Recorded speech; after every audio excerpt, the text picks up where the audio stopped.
అండి. నా పేరు ప్రమీల. నేను గవర్నమెంట్ ఎంప్లాయీని సచివాలయంలో చేస్తాను. పార్ట్ టైం కింద జస్ట్ క్రాఫ్ట్స్ ఏమైనా చేయాలని చిన్నప్పటి నుంచి ఇంట్రెస్ట్. సో దాని కిందని లలిత సాయి కస్టమైజ్ అని చెప్పి స్టార్ట్ చేశాను. బట్ ఇంకా ఏదైనా కొత్తగా చేయాలి అనేది నా ఇంటెన్షన్ అనమాట. ప్రతిసారి కొత్తగా నేర్చుకోవాలనేది నాకు చాలా ఇష్టం. సో దానికోసం నేను సెర్చ్ చేసినప్పుడు నాకు ఇన్స్టాగ్రామ్లో రెజిన్ ఆర్ట్ అనేది కనిపించింది.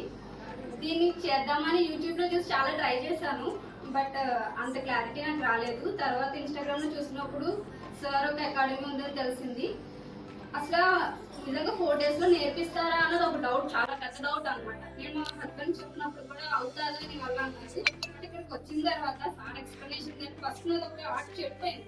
బట్ సార్ ఒక్క మాట కూడా అనలేదు దానికి అసలు ఎలా చేయాలి, మీకు ఏమి రాదు, 0 knowledge నుంచి 100% నేర్పించి వెళ్తానని అన్నారు. సో అలాగే నాకు 4 days మీద ఆర్ట్ చేయడానికి నాకు సహకరించారు. ఈ ఆర్ట్స్ తో పాటు నేను ఎక్స్ట్రాగా చేసుకోగలిగాను అంటే కనుక అదంతా కూడా క్రెడిట్ మీన్స్ సార్కి ఇస్తాను. సో రేపు పొద్దున్న సార్ ఏ ప్రాబ్లం వచ్చినా సరే మా వెనక ఉండి అది మాకు ఎలా చేయాలని ఎక్స్ప్లెయిన్ చేస్తానంటారు. అంటే చాలా మంది ఏంటంటే తీసుకున్నామా కోర్స్ అయిపోయింది అన్నట్టుంటారు. బట్ ఇలా అలా లేరు. వీళ్ళు హాస్పిటాలిటీ కూడా చాలా నచ్చింది నాకు. సార్ మేడమే కాకుండా వాళ్ళకి వచ్చిన ఎక్స్ట్రా వచ్చిన మెంబర్స్ కూడా మనం చాలా బాగా రిసీవ్ చేసుకున్నారు, బాగా ఎక్స్ప్లెయిన్ చేశారు. వాళ్ళందరికీ కూడా మనస్ఫూర్తిగా థ్యాంక్స్ చెప్తున్నాను. Thank you.